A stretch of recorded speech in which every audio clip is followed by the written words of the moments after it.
Hello student, in our previous video we talk about that what are the fuels.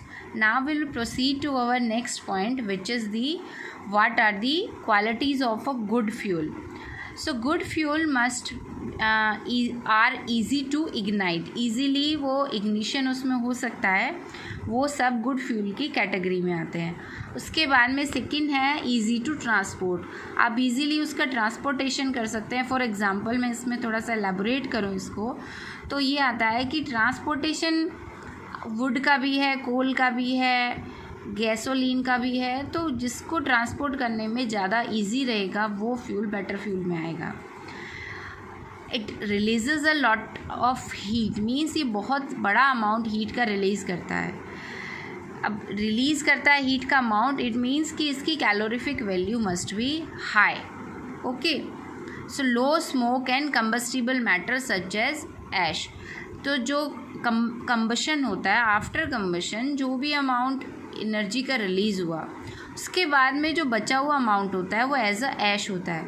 और ऐश minimum होना चाहिए, smoke minimum होना चाहिए और उसकी एफिशिएंसी मैक्सिमम होनी चाहिए.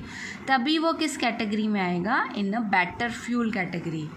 Then it burn with the clean flame. आपने देखा होगा घर में गैस भी जलाते हैं तो कभी कभी फ्लेम क्लीन ना होकर उसमें ब्लैक या कोई येलो फ्लेम आ जाती है. इट मीन्स उसमें जो एफिशिएंसी आती है, जो कैलोरीफिक वैल्यू उसकी डिक्रीज़ हो गई है और स्मोक ज़्यादा हो गया है. So it must burn with the clean flame. उसके बाद में आता है inexpensive and readily available. Suppose ये कैटेगरी किसी फ्यूल में है बट वो इजीली अवेलेबल ही नहीं है, so then we can not use that fuel for a good fuel purpose. So it must be inexpensive and readily available. बहुत ज़्यादा महंगा होगा, कॉस्टली होगा तो भी हम नहीं ले पाएंगे. फिर आता है लो मॉइस्चर कंटेंट. अब लो मॉइस्चर कंटेंट है तो मॉइस्चर कंटेंट ज़्यादा होने का मतलब ही है एफिशिएंसी का कम होना, स्मोक का ज़्यादा होना. और किसी भी गुड फ्यूल के लिए smoke must be low and matter efficiency must be high. Okay, so this is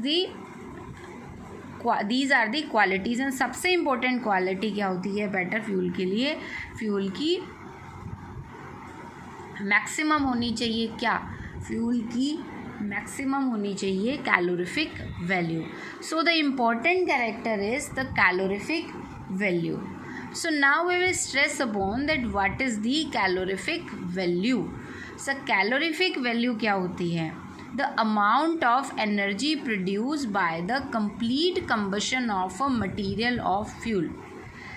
means unit mass किसी भी फ्यूल का अगर हम लें और उसको बर्न करें और फिर जो टोटल अमाउंट ऑफ हीट या एनर्जी रिलीज़ हुआ है उसको अगर हम कलेक्ट करें तो वो टोटल अमाउंट है, वो क्या कहलाता है? Calorific value.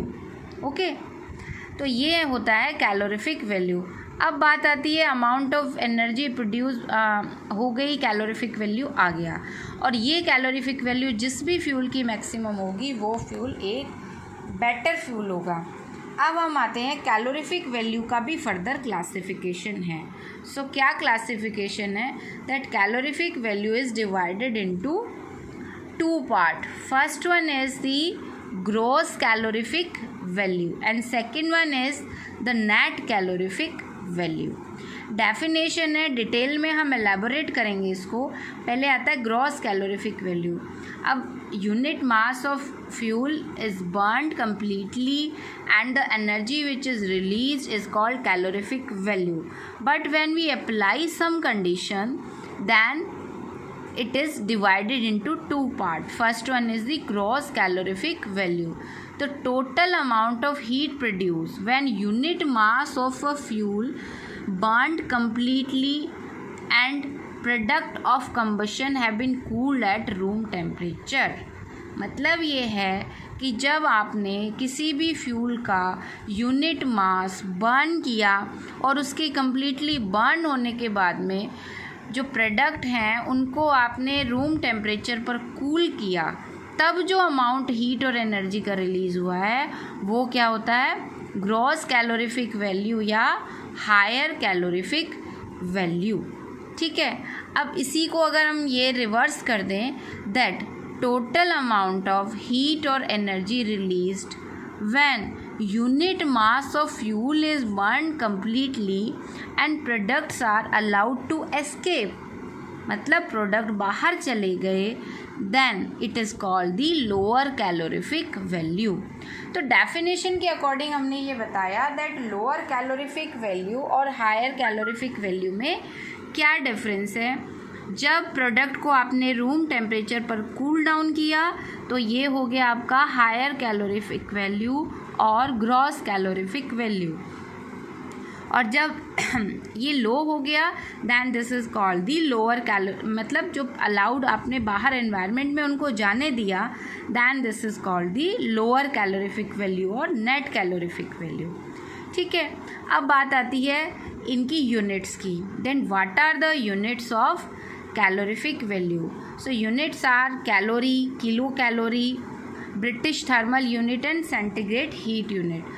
अब कैलोरी क्या होता है, 1 किलो कैलोरी, इनका अगर इंटर रिलेशन हम करें then 1 kilo calorie is equivalent to 1000 calories.